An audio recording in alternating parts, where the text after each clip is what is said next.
big thank you to you, Ben, for organising this meeting and the work you put in a long time ago to get Labour against austerity underway, to show that we are serious about changing the direction and policies of our party and linking up with everybody who is not in the Labour Party but may well be one day, in setting forward a narrative that there is a different agenda that we're going to follow of opposing austerity and something very much different and very much better in society.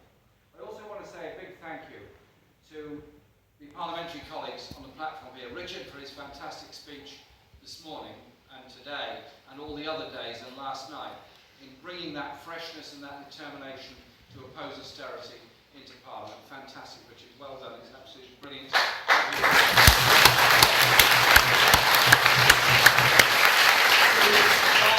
Very old friend, for the moment we had more or less reached a decision that we would run a leadership candidate, tweeting it out before anybody had a chance to change their mind, and sending it out to the entire world. And I'm delighted to be here alongside her, supporting the campaign for London. And Kat, not just for the speech that she just made, but for the brilliant election campaign that she fought in Lancaster and Fleetwood. And what a pleasure it was to go there and campaign with her.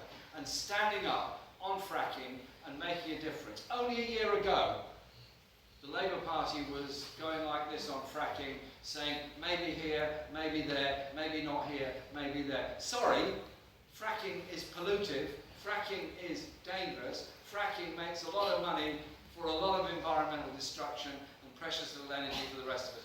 Well done, Kat, for your victory today.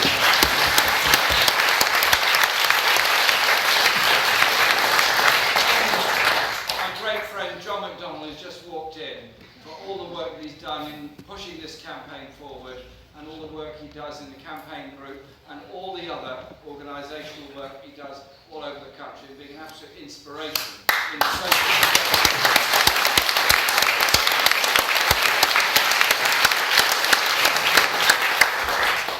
Now the point behind what we're doing is to challenge the narrative that we've got at the present time.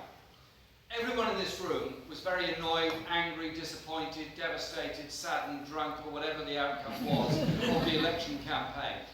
Nobody really believed, until the exit polls came out, that we were going to actually lose so badly as we did in the election. Come on, did anybody really predict that? Okay, who took a bet on Labour losing? Oh, that's good. Obviously no gamblers in the room. Yes, it was a devastating defeat. It was not a defeat everywhere. The results that we got amongst left candidates was good. The results that we got in London were very good. The results we got in some parts of England were very, very good. Clive Lewis gained Norwich South. Kat gained Lancaster and Fleetwood. There were other places where we had some spectacular victories.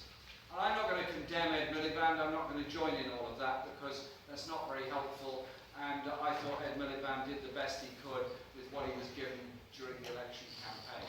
But much as he was talking, quite rightly, about zero hours contract, about insecurity at work, about inequality in society, all those things which he did very well, the problem was that when people got home, listened to the television, knew Osborne was in favour of an individual meritocratic society where the rich do very well, where the middle class might do well if they manage to get along in life, and that the people are going to have their taxes cut in the future, and never mind about the poverty and devastation that follows behind it. They could hear that, and if they were of a mind, they could buy into that agenda. And those that may in the past have said they were going to vote Labour were tempted in other directions. They were tempted, in some cases, to vote Green because the Greens were offering an austerity message. They were tempted to vote SNP because the SNP were on the surface offering an anti-austerity message. Or they were tempted to vote for UKIP out of desperation and cynicism towards the whole political system. What was our problem in the election campaign? That we were offering a further process of austerity light rather than austerity heavy. There was still going to be cuts. I went to my local authority a month before the election. I said, give me the scenarios. 1, coalition government re-elected. 2, Tory government elected. 3, Labour government elected. They said 1 bad, 2 disastrous, 3 pretty bad. It's not much of a choice if a Labour government was going to offer up, as we were during the election campaign, cuts in particular government departments and a continuation of pay restraint, if not pay freeze, in the public sector. It's because we haven't challenged the fundamentals of the economic process called austerity.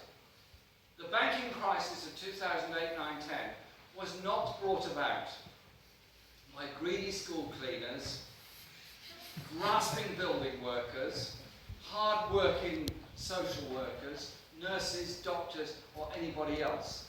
It was brought about by bank speculation, by the subprime mortgage crisis, by the lack of banking regulation, and by the greed of many of the bankers. We bailed them out.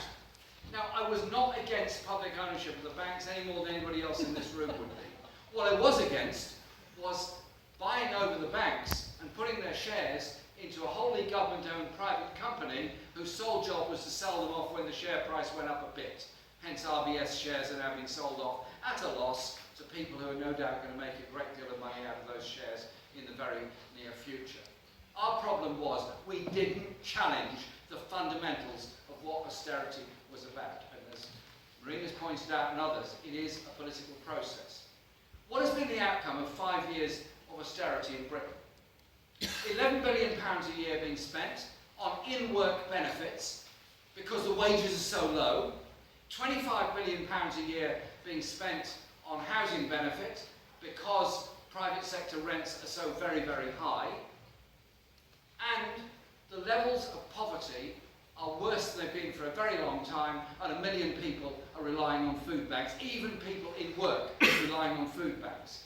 We could leave here tonight and walk through central London and count the number of people you see bagging cardboard boxes to find somewhere to sleep for the night in London. You could go to the night shelters and see queues of people forming up at 4 and 5 in the afternoon in order to get into a night shelter for the night. Midsummer night, okay, maybe it's not the worst. Do that journey in January and you see the horrors and the misery of what the poorest have to cope with in Britain.